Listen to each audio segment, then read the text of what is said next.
Saudação de paz para você, bem-vindos ao meu canal. Eu sou Evandro Moretti com mais um tema da fé cristã com bom senso.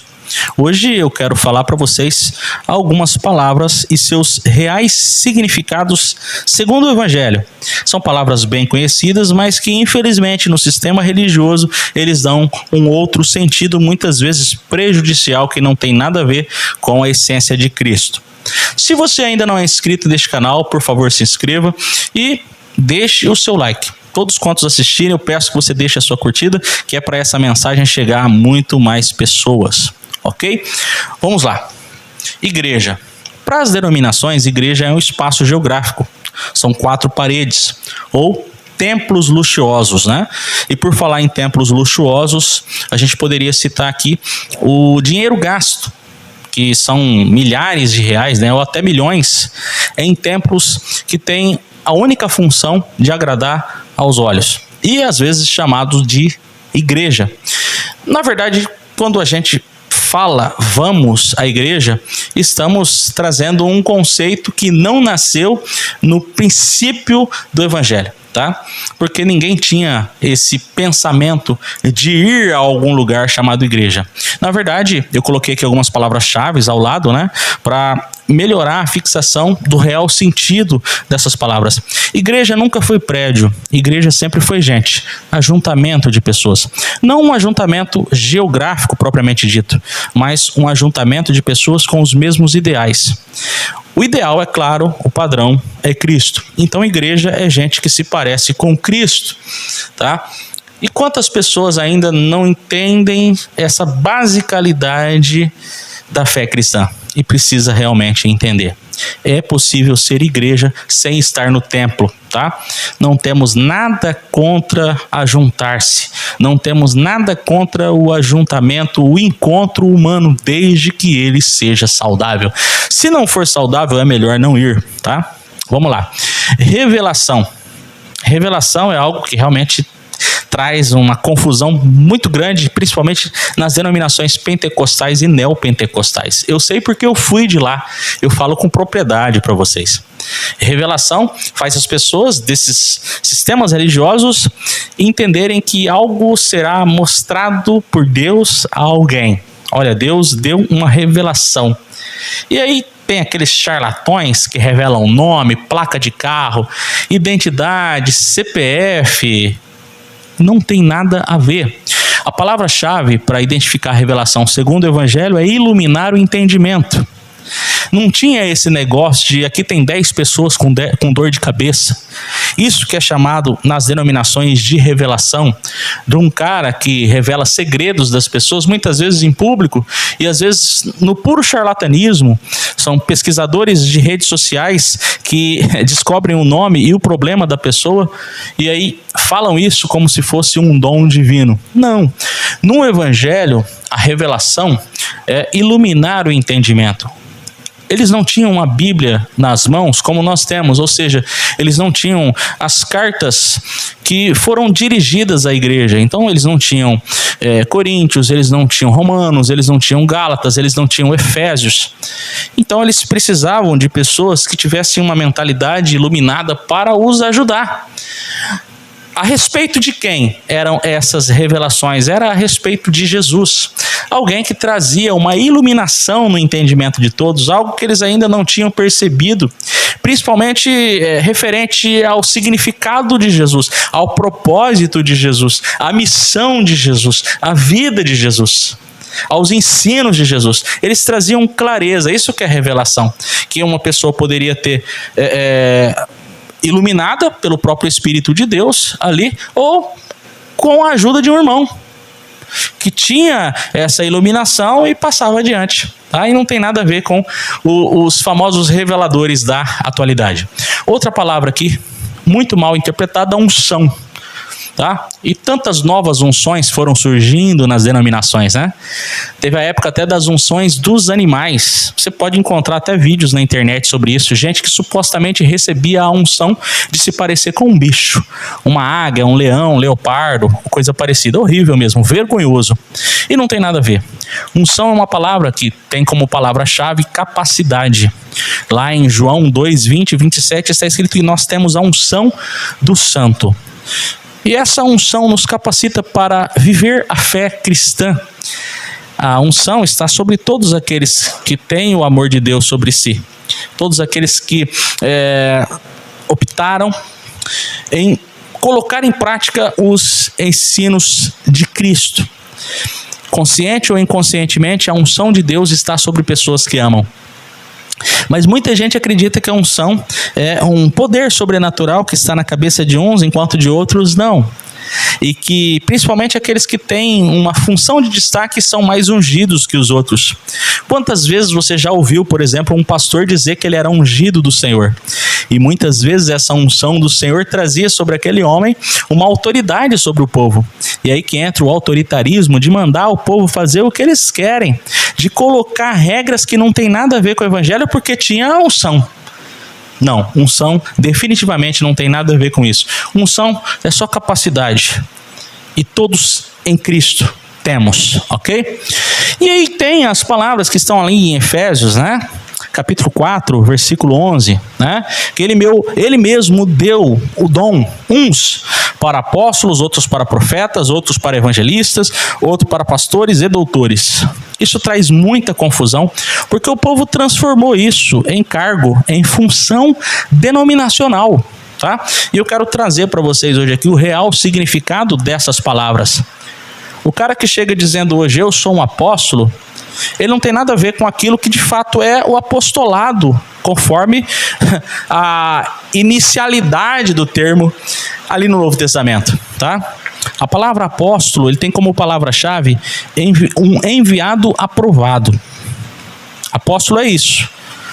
Alguém que tivesse sido comprovadamente enviado por Cristo, com uma mensagem, com um modo de vida, com poder na divulgação do evangelho, ok? Mas hoje se transformou em o quê?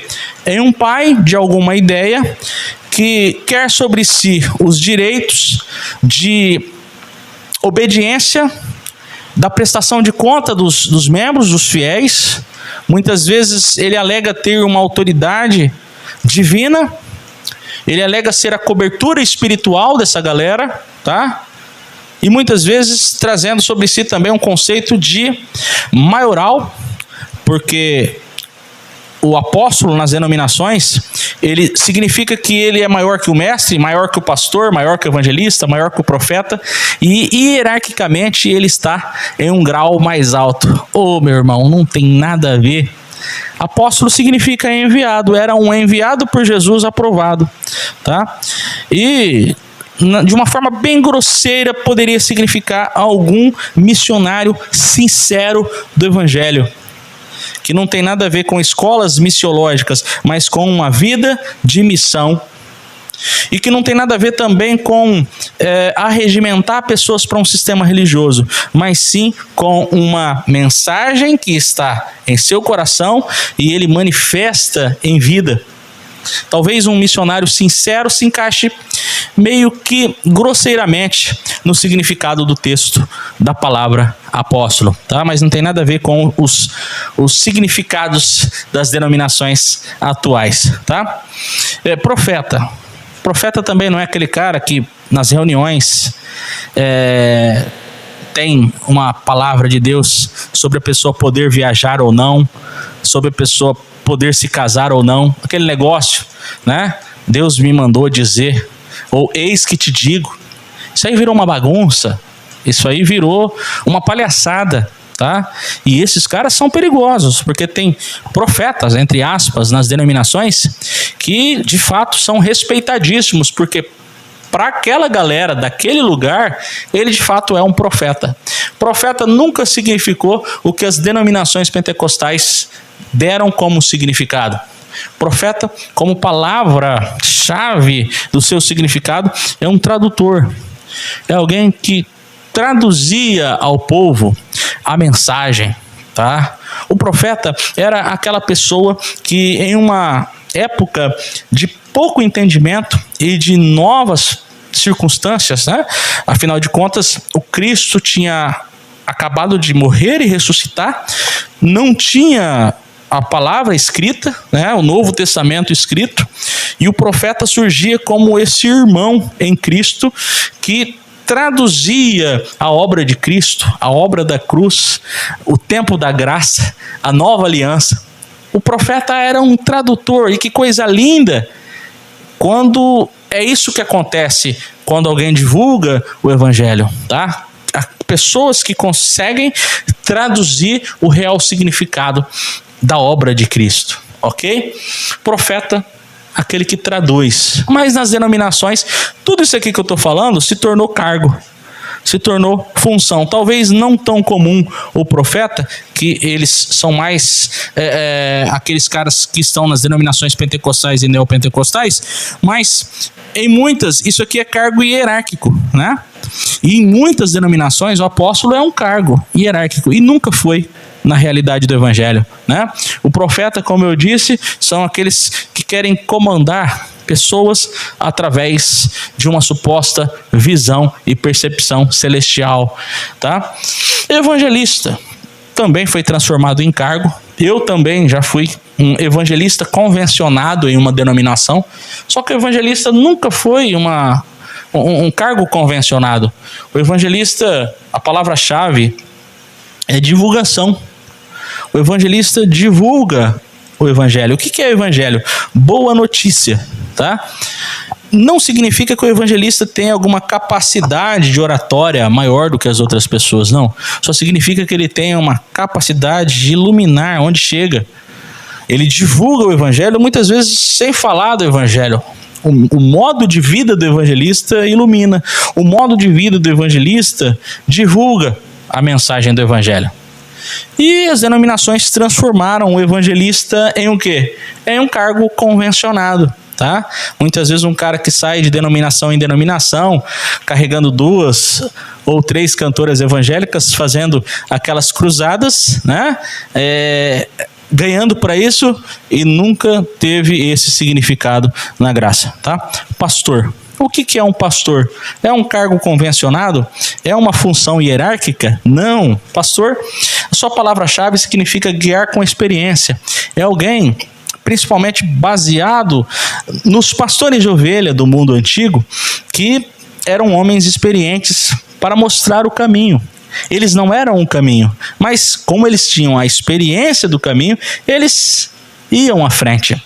O pastor, segundo o evangelho, é um irmão mais velho, é um irmão mais experiente, é alguém que em amor ensina com a vida, ensina através da experiência, e não propriamente como as denominações infelizmente traduzem, né? Que alguém que foi colocado a mão sobre a cabeça dele, algumas ainda mantêm o costume de espirrar óleo na testa do cara e dizer: a partir de hoje esse aqui é um pastor, a esposa dele é pastora. Não tem nada a ver. O pastor, ele é uma vocação para a vida e não um cargo denominacional, tá?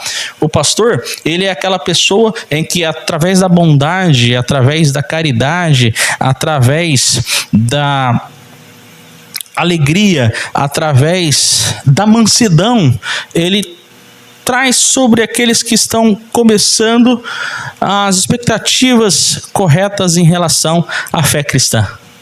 O pastor consegue traduzir às pessoas o que a fé cristã de fato é. E sem precisar às vezes dizer uma palavra, ele traz pessoas para o caminho. E este caminho não é uma denominação, este caminho é um modo de vida alicerçado e baseado em Cristo, ok? Então, vocação do pastorado não tem nada a ver com o cargo pastoral. Essas pessoas aqui não eram chamadas de apóstolas, de profetas, de evangelistas, de pastor ou de mestre, como hoje se ostenta. E muitas vezes a pessoa quer ser chamada, né? Eu conheço gente que quer ser chamada pelo título que possui na denominação. Por favor, a hora que você se dirigir a mim, se dirija pela função que eu ocupo. Eu sou pastor, eu sou evangelista, eu sou pastor. Nunca foi assim no evangelho. O que é o mestre? O mestre é aquele que ensina, principalmente com a vida. Uma só pessoa poderia desenvolver todas essas vocações aqui. Não tem problema, tá? Como não é um cargo ministerial, e sim vocações, não havia nenhum problema de uma só pessoa manifestar essas vocações, tá? Ou 3 dessas vocações, ou 4 dessas vocações, tá? E de forma que até hoje é assim. Tem pessoas que têm uma capacidade incrível para ensinar com a vida, com o exemplo, tá? O mestre hoje nas denominações é alguém que passa por um seminário, que tem uma capacidade de oratória e que consiga, por exemplo, dar aulas sobre determinado assunto, mas no evangelho não tem nada a ver com isso. No evangelho, o mestre é quem inspira com a vida, tá? Todas essas palavras aqui, elas são apresentadas nas denominações, e eu poderia citar muitas e muitas outras palavras, mas o tempo é escasso, né? Eu não quero fazer vídeos longos, mas todas essas palavras aqui, elas são apresentadas dentro da denominação com sentidos totalmente opostos. A gente tem trazido, não somente eu, né? Eu falo no plural porque tem vários outros irmãos fazendo a mesma coisa hoje, usando a internet para isso. Temos tentado trazer o significado simples, sem confusão, do evangelho.